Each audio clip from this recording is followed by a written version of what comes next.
What a great thing.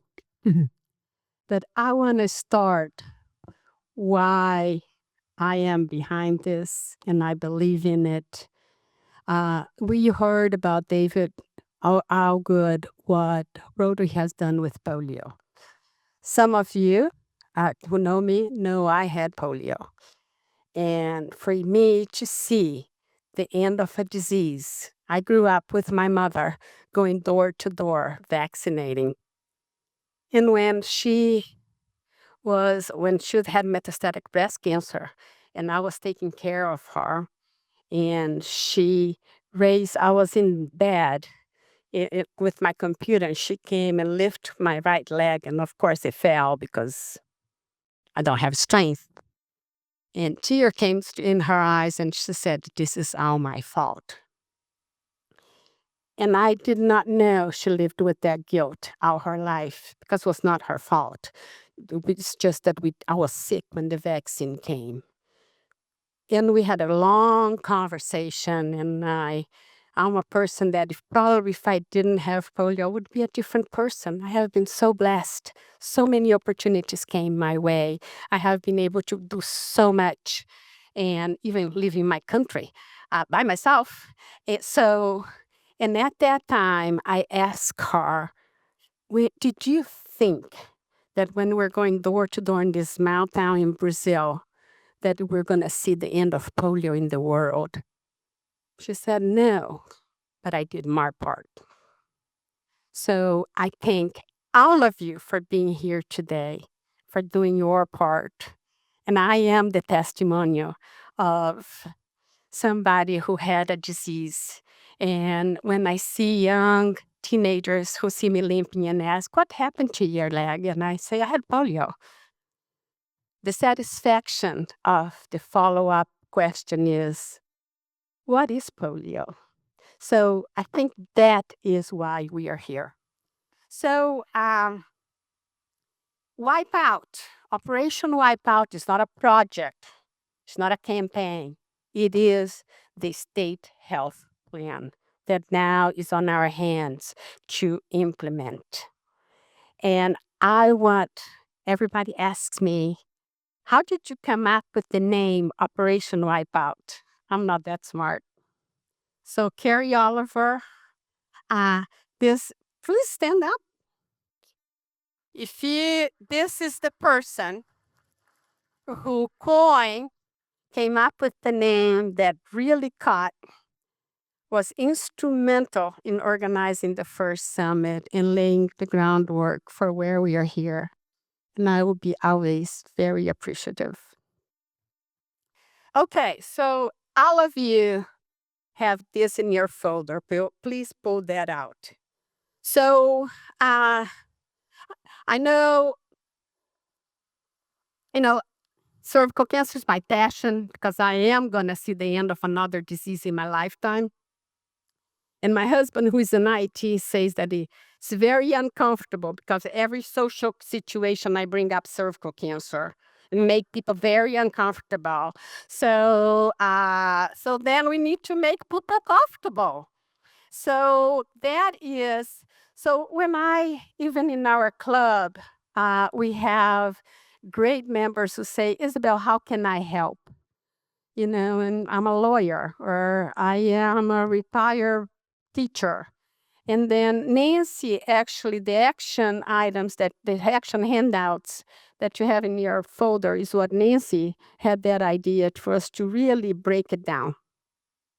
But we have a great Rotarian in Decatur, Alabama, Gay Maloney, who said, no, you need to come up with a recipe, and all people need to do is add water. This is an attempt, but it's not that simple. I don't think we're there yet. So I want to go over that with you because this is the last talk you're going to have for the day. We block a lot of time for you now to work. So there's no free lunch. You're going to pay for your lunch by coming up with your plan for your community. And I can assure you, my club, ADPH, we are here to support you. This effort we have done, people say, how much money do you have? pretty much in the bank, almost nothing. But that's what it's about. If we're going to do the summit, everybody contribute. And that is what we are doing. So I'm going to go over this because that's the breakout sessions for you. So just think through how you get started. Next slide, please. Identify a champion. I mean, you need to identify, and we have Tom in Lauderdale. I'm not going to call everybody, but at somebody who is passionate about to say, you don't need to be a healthcare professional. It's to say, I can be the quarterback for this. Every program, we need a quarterback. We need the ones who is going to tell, how that program is going to be organized. Warren asked me this morning about the layout of the room and all this summit. That's how June and Laura. I said, you're asking the family dog what's for dinner. I have no idea. So engage expert support. That is very important because my friend here from Decatur who just came to me, I already forgot your name. So I saw your cook pest control. You're like, what can I do with Koyama? So engage healthcare professionals who can give you, okay, this is, what you can do. That's very, very important. We are going to organize for when you identify the champions. We are going to host, we already have that layout for you. It's a champion briefing that we're going to have trainings for you on how to start in your community. Today is just to lay the groundwork.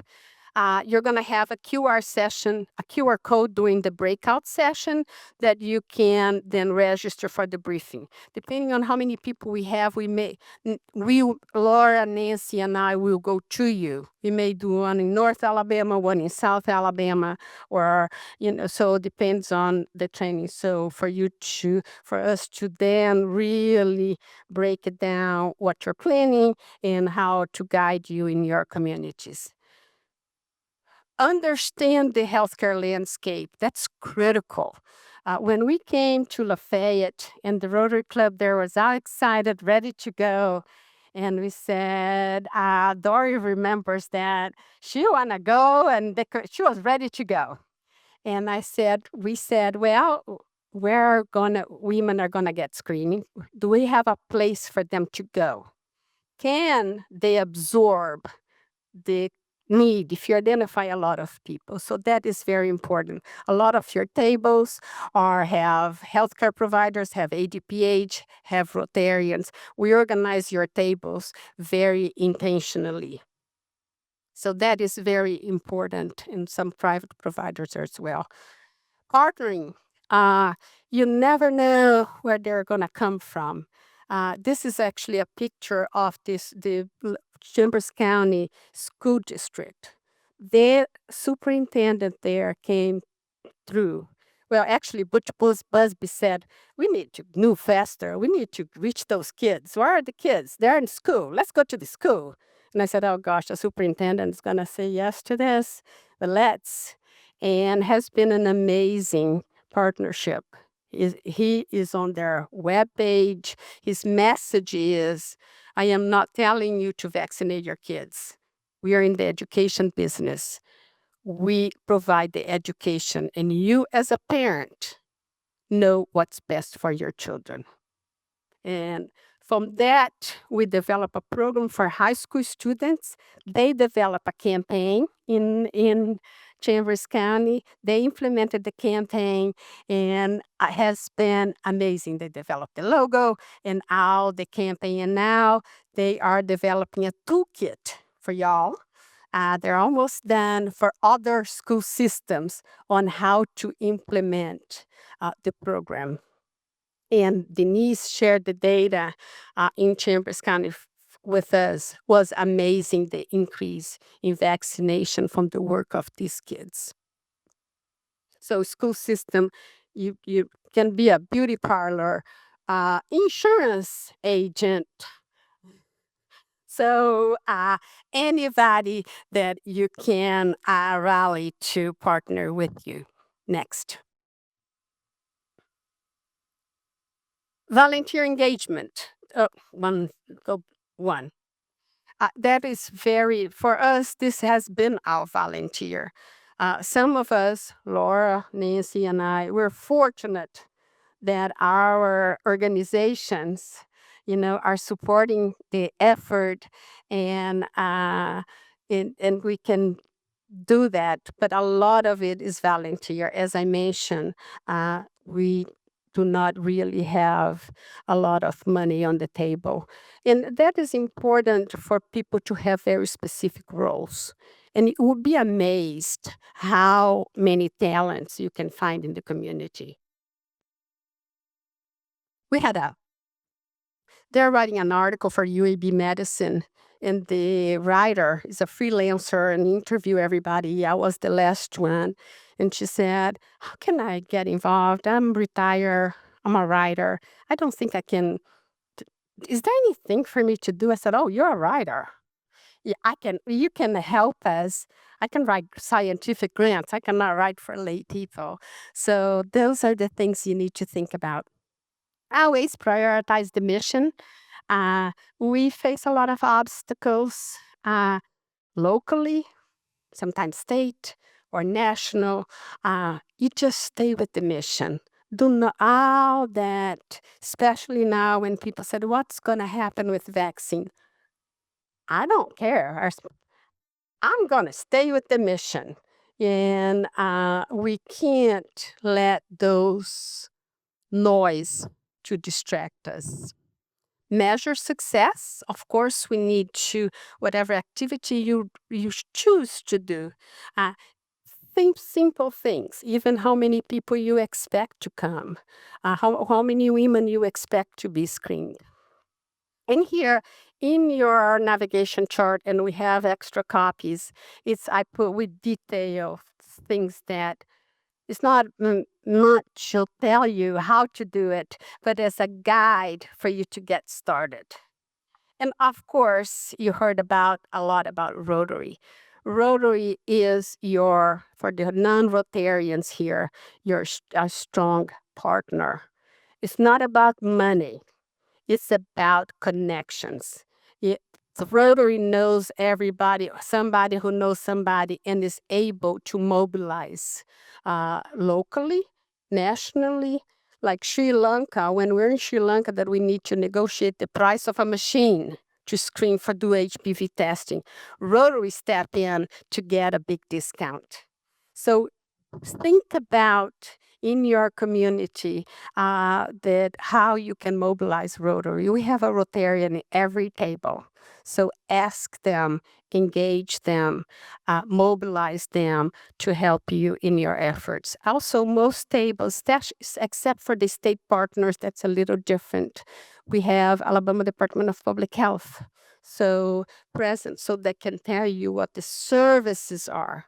In this country, cervical cancer screening is either covered by insurance or covered by the Alabama Breast and Cervical Cancer Early Detection Program.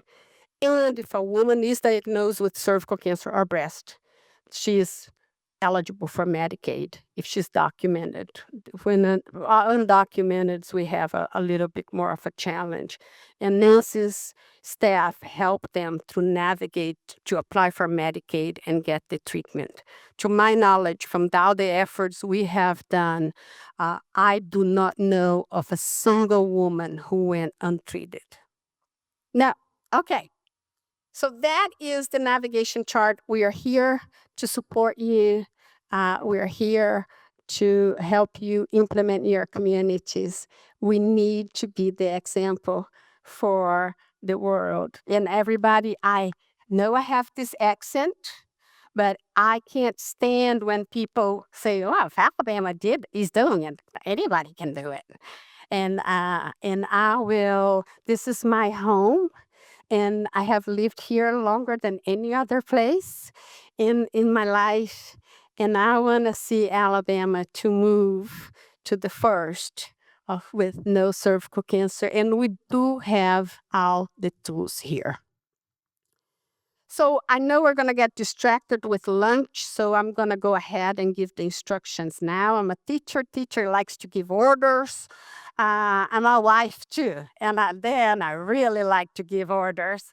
Uh, so you're going to have in your table, where each table has a facilitator, you're going to really get down to it. And you're going to identify if you're the champion is not here, who can be a champion in your area. Look at the assets. Look what you already have in your community. Some potential challenges and solutions. And then, do you want to only focus on vaccination? Do you want to focus on screening? Do you want to focus on follow-up? Our work in Guatemala, for instance, when we went to Guatemala and we saw how broke the healthcare system is, we thought it would be unethical to start with screening because we could not be responsible for all the cervical cancers we found. So we're just doing vaccination for now with the Minister of Health and build that credibility under the leadership of Dr. Mike Seg. So, and it's okay. They had high expectations, but if we cannot take care of the problems we find, then we'd better leave them alone. And then you also are going to have a note taker. We need one from each table. We're going to give those summaries back to you and your table, and also the champion briefings.